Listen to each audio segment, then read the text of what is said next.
Raja Khalidi is the Director General of the Palestine Economic Policy Research Institute. He's joining us from Ramallah in the occupied West Bank. So thank you very much indeed for being with us. From what Hani was telling us, essentially both the traditional and, shall we say, non-traditional financial systems that there are in Gaza are essentially imploding, and people are now relying increasingly on swapping services and goods, bartering systems in order to be able to survive. How are people going to be able to get items to barter if, as we know, the aid into Gaza is getting more and more limited? Yeah, I mean, Hani's account was chilling, to be honest, for somebody who's sitting in Ramallah and trying to follow these issues through reports and through reports of this sort. I mean, it really tells you all you need to know about how desperate the situation has become, how it's no longer about the traditional Gazan resilience and innovativeness, which we all know through 15 years of blockade, and how Gaza was what it was, and compared to now what it's become and what Israel has reduced it to. So this is an example of one of the facets of genocide, effectively, insofar as genocide is not simply a matter of killing people and eliminating people, but it's a matter of eliminating a place, it's a matter of eliminating markets, a matter of eliminating societies and social, obviously, community relations. So this is what Israel has created, and it has succeeded. If it's not succeeded in its other declared aims, it certainly seems to be succeeding in this sort of a complete dismemberment of systems, financial systems in this case we're focusing on, but social systems, because people, as you point out, to survive are bartering and are selling services of all sorts, and in fact we also know are being coerced into all sorts of exploitative relationships. And this is what's worrying, because traditionally the social fabric of Gaza is known to be sound, solid, and very protective, and so this is the sort of breakdown that we're seeing.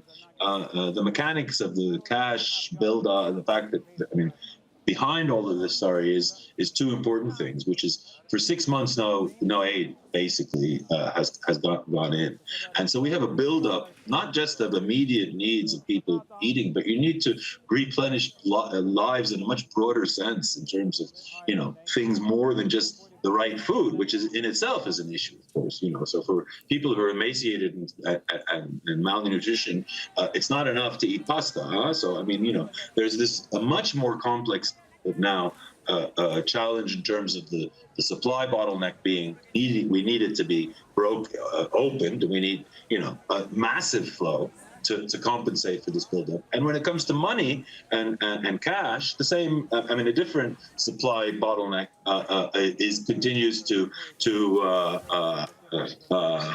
affect the whole situation, and makes people. There is an estimated 3 billion shekels needed that should be in the Gaza market that haven't, because of salaries, because of deteriorated banknotes, because of banks not able to disperse. There are no more ATMs functional, maybe one or two in all of Gaza.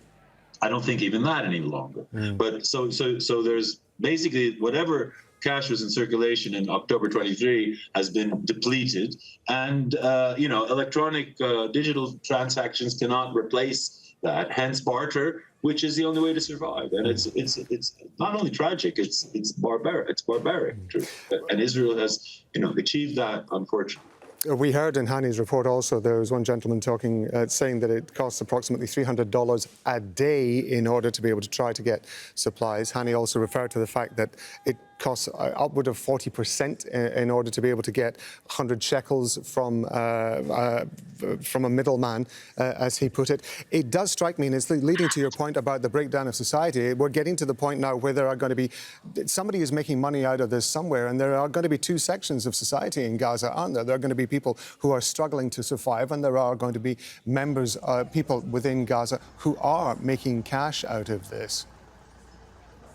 War profiteering is nothing new to Palestine or to anywhere, any war, but especially of a duration and of a complexity and of a barbarism that Israel has allowed it to. You know, this is not created. I mean, this is one of Israel's certainly war aims. That's this sort of chaos. It certainly fueled it when it could, like through the Abu Shabaab.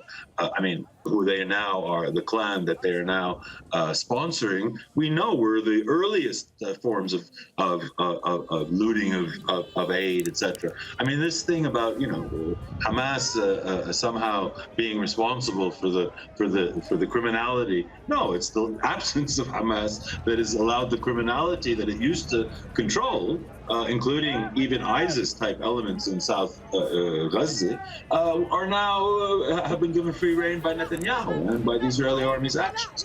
So it's not, this is not just, a terrible consequence of war. No, this is a part of Israel's, attempt to dismember Gaza, dismantle it, make it unlivable. We said it from the very first days, and we're now, every phase of this war, we learn more what it means to make Gaza unlivable. The photos, aerial photos of the last few days are, we thought we had seen it all, but no, looking at it at that scale.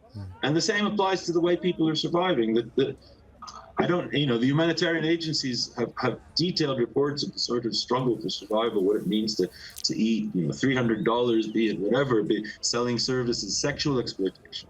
And the problem here is that this is a people that is, known for its dignity, and I single out the Gaza Palestinians because of the suffering that they've had under the sort of rule that they were subject to, but more importantly, under 15 years of Israeli. Sir, I'm going to interrupt you very briefly, because forgive me, because I'm kind of conscious of the time we've got, but I do want to ask you briefly, just to look forward a little bit. If we do get to the point where there is a ceasefire in Gaza and there is an attempt to move forwards into some sort of normality, one would imagine that a simple injection, massive injection, going by what you're saying, of cash into Gaza is simply not going to be enough to be able to rebuild the economy, is it? It's going to take a significant amount of time. No, rebuild the economy for no. We're going to be in relief at very best and possibly recovery for the next 6 months. If there were to be a ceasefire in a month within the coming weeks, that means you're going to have to provide massive amounts of relief. You're going to also have to liberate the Palestinian banking system in Gaza from Israeli, the manner in which it's hijacked and not prevented the sort of replenishing of cash supplies. And of course, any sort of ceasefire needs to be accompanied by a resolution of the standoff with the Israelis on Palestinian clearance revenues, 9 billion shekels, $3 billion, $2.5 billion. If these are not part of the ceasefire scenario, let's say, it's not going to be enough just to stop the fighting. It's not going to be enough, or even just to provide the aid. The economy is going to require a number of things before we can even talk about recovery. Raja Khalidi, we appreciate you being with us on Al Jazeera, sir. Thank you very much indeed for your time. Thank you.